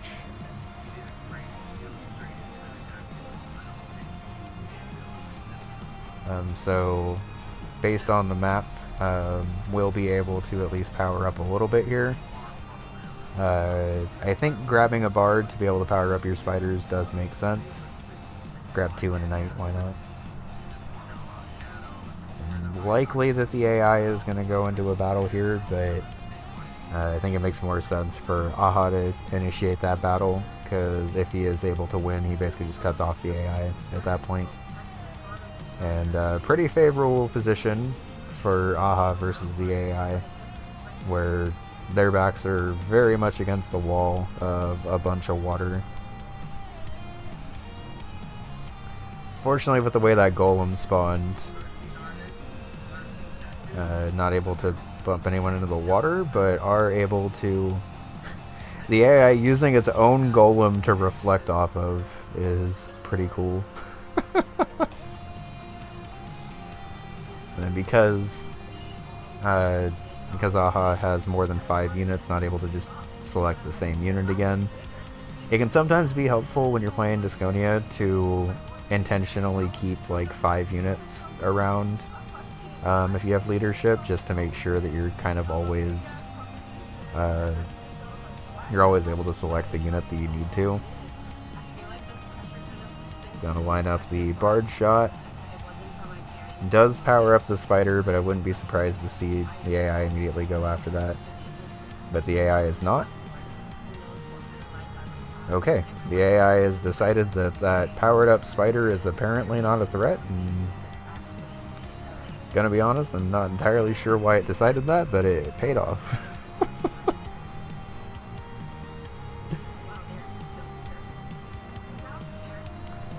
The AI's champion is now out and gets the most ridiculous reflect of all time to get a gold and also kill the spider.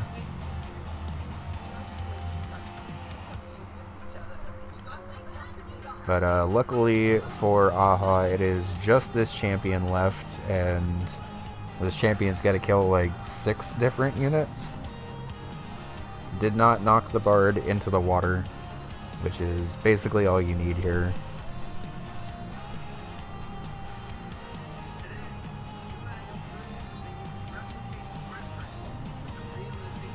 In position to knock this champion into one of those 2 knights, which he is able to do.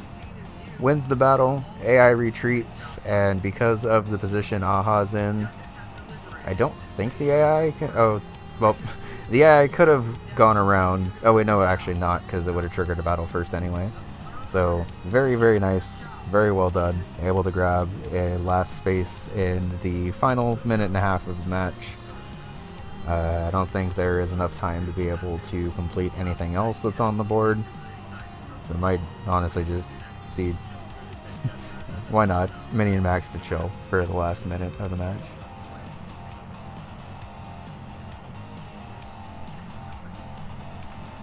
So, a very close, well-fought game, but looking like AHA is going to be able to pick up the 12-9 win. We're only on level 2 of Overbold, so unfortunately won't have enough time to be able to pick that up. And I guess thankfully it doesn't look like the having Zachary have to redo Waldorf for a couple of minutes is going to end up impacting this match.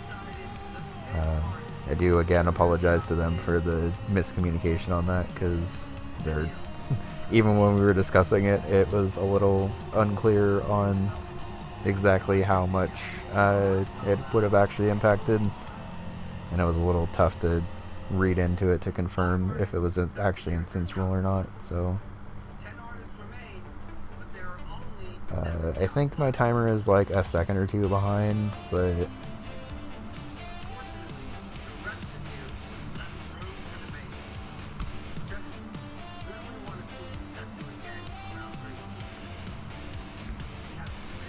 okay, marking that's time. Hey, hello. GG's. GG. GG. That was a fun game on a very hard board, in my opinion. It was a weird mix. I had like stuff I actually knew how to do and like felt confident in, and that ran out pretty quick because I actually got through it all. It was like, oh no, now what? Yeah. Yeah. I guess I live in Overbold now for the last like 20 minutes. Oh man, screw Overbold. Yeah, both of you. Yeah, I mean like. Yeah. I didn't get far in that game. I didn't know what to do at the end. It's like, Lords of Disconia, I thought it would take too long. Luckily I was able to finish that in time, but yeah. Yeah, that was some pretty efficient Disconia, honestly. I think it only took you, what, 3 battles to clear the full war? Yeah, 3 battles, but I was really lucky with the spiders. Yeah, the AI. First tavern I got 4 spiders, so it made it easy. And the AI deciding to power up your spider for some reason definitely helped out with that for sure. Yeah, Oh, yeah? I was like, thanks. Yeah, like I was confused by that turn because it didn't even seem like they were trying to like push you anywhere. They just wanted to help you out a little bit. So Yeah, just have this. Okay. Also, I played Avianos, I think for the first time in a bingo match. yeah, there was the good double synergy for it, but unfortunately, like the goals were still kind of like distinct from one another, so not really anything you could do but just play Avianos twice. Oh, yeah, it was Fletchling versus Hatchling, huh? Yeah, and one's a custom game and one's in campaign, so like you can't even just like get too. further in campaign or whatever. Yeah, that's good. Did I snipe you on anything? I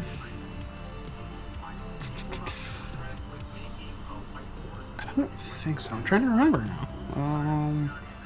So you both were in the same games at the same time, but I think the only snipe that actually occurred all match was Zachary's incredibly efficient wild bets and Quibble Race. They got like 2 bets. Yeah, I was so worried. Like I didn't count it up. I'm like, oh, I think I'm gonna have to do a third bet for like $20. Yeah, no, you had Nearly exactly bets. enough with the 1-to-1 odds of like $12,500 basically. I suppose not quite a snipe, but Moral 2 was like on my short list right as you did it. I hadn't opened it or anything yet. Yeah. Oh, speaking of general goals, also, Zachary, we had a pretty in-depth discussion in chat about the 2 chests and 5 games, specifically with Waldorf. And I knew it came up in chat, and I could not for the life of me remember if we had an official ruling and where it was. So, if it makes you feel any that was better, the question in chat, even after our discussion, I don't think we really came to a definitive answer. Like, we ended up looking up in the rules in the middle of the match, and it sounds like there is not instance rule with the way that it's specifically worded, but with the discussion that like Spooty and everyone had recently, it sounds like it is instance rule. So whenever I'm done with stream, I personally don't think there should be instance rule for those chests, because even just as a caster, it's kind of a pain to have to keep track of like if you got the early chest or the late chest in Waldorf. It's a little bit of I saw the one, I think it was on the last run where I actually got the late chest. The early one I like cruised by at like 40%, and I'm pretty sure it's like first half, back half, sort of like it's more Yeah, than that, but, like, I think that's still the same one. Yeah, it's one of those things where like if you know that there's a chest in the first half and a chest in the second half, it's a little bit easier to keep track of. But like even as a caster, I didn't even like really think about it until you brought it up. And yeah, I kind of get it, but like it is a pain to keep track of because like it's procedurally generated, but it is like 2 distinct like windows that they appear in. Yeah. So if you know what you're looking for, they are distinct. Yeah, but just even as a caster, I think it makes more sense to just count the chests as they show up. Especially since that goal for read 5 signs can be done across multiple runs, I think it makes sense to... I straight up didn't realize there was that goal, because I think that was one of his first one? That was pretty early one. That was one of the first ones for sure. So I forgot about it, and I definitely did 7 gifts because of that, because I was just like, yeah, Waldorf's not on this board. Yeah, that's okay. I figured something like that happened, but it's definitely better to be on the side of having 1 too many gifts than 1 too few. Yeah. It was all good. This board is really bad for cherries. At least it was for me. Yeah. I got 2 very early. I had Waldorf Journey and I had what was the other one? Oh, Mortal 2.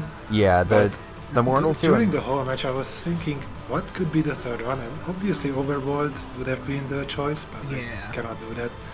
I have never cherried Overboard, so I knew that was not going to happen. I guess I have, but I'm not. Quibble Race could have been. Oh yeah. Yeah, I think Quibble Race was the quote-unquote easiest cherry left. I was curious to see if you were going to stay in for the Alphazard cherry, just based on how many lives you had, but I think at that point in the match it didn't really make sense to spend like 15 minutes trying to cherry Alphazar's hat, so... Camouflage kind of the same way. I don't know the camouflage cherry, so I wouldn't have done it, but like, if I theoretically did, that one's pretty long, actually. It's So. Yeah, I'm actually probably going to be 20 minutes? practicing the camouflage cherry after this match, to be honest, just to see if it's viable. Nice. So, yeah, very, very well played game. Honestly, even though Aha kind of held the lead most of the time, it was still pretty back and forth, and I think with a little bit of extra overbold luck from either side, honestly, I think that match could have been pretty different. But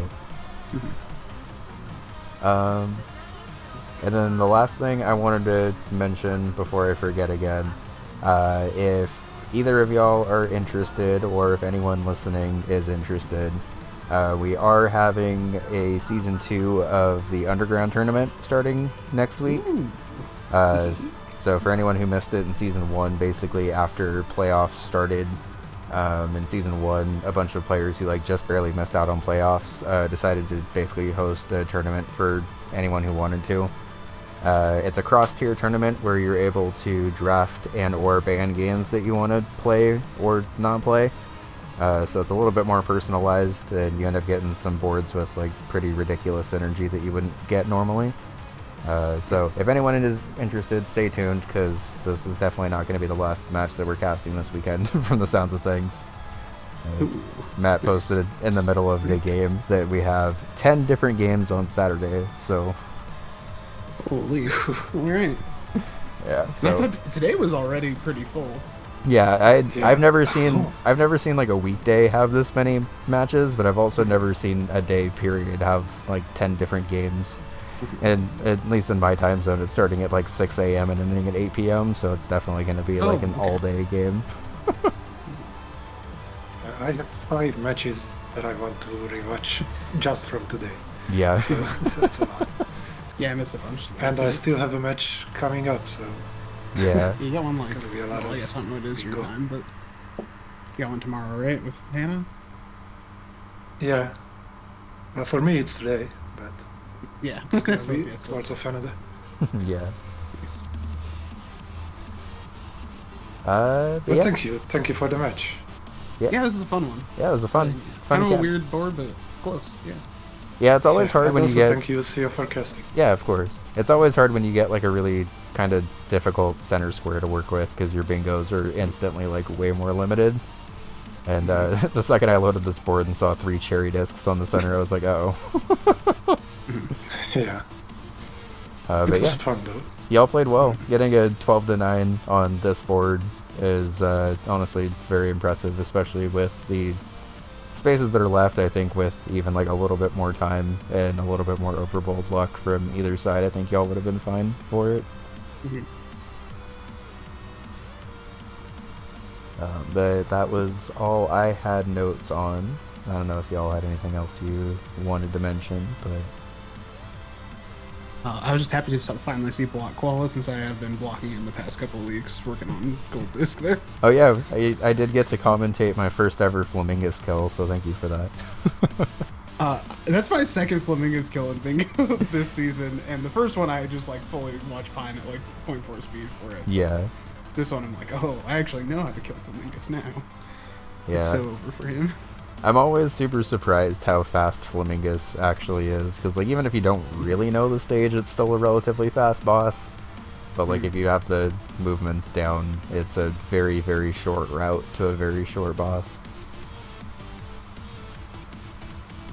Shout out to Goose for the Rock Island strat. Thank Yeah, you that for was- that. I that was followed clean. that for the goal completion. And personally, I'm glad you used Goose's route instead of my route, because my route is not very good. And also shout out to this cinnamon roll. Yeah, I am glad This- that you this is got my to use a little bit of your spicy experience and cinnamon roll trick. Suddenly this Straight up. goal was so easy. I saw that one, and I'm I would just watch how I practice this. I know he knows how to get that big shiny. I'm not taking that one. That's his, actually. Yeah. Yeah, bet it was nice to not have to make the return trip with the cinnamon roll that time. Yeah. It was very easy on this time. Yeah, I think that's all from me. Yeah, GG's again. This will be up on YouTube whenever I'm done with stream tonight, so stay tuned for that if y'all want to watch the VOD for it. Excellent. Yeah, for sure. All right. Thanks for casting. Glad I finally had one where you casted. Yeah, I me somehow missed out on that despite you taking so many of these this season. Yeah, it's funny how that happens. Like, I feel like I've casted like 20 or 30 games this season, and there's still like a ton of players I haven't actually gotten to watch yet. So I'm glad that. I think this is actually the first game I've casted for either of you, actually. Yeah. Yeah. Nice. So Me for sure. yeah, so definitely fun to be able to catch both y'all at the end of the season. And good luck going forward. All right. Thank you. Nice. Yeah. Have a good night, Called y'all. out. Have a good one. Bye. Sweet. You too. Hello. Bye. Okay. And as a heads up to stream, I am not done yet. I will be streaming for a little bit longer, probably popping off mic again, just to... Oh, whoops, I didn't even link this in the general chat, my bad. But let me go ahead and give shoutouts to the other games that are being casted right now. Dom and Cuth are both casting matches right now. Dom is casting a B1 match between a Rank and Skousen, which should be a pretty heater match.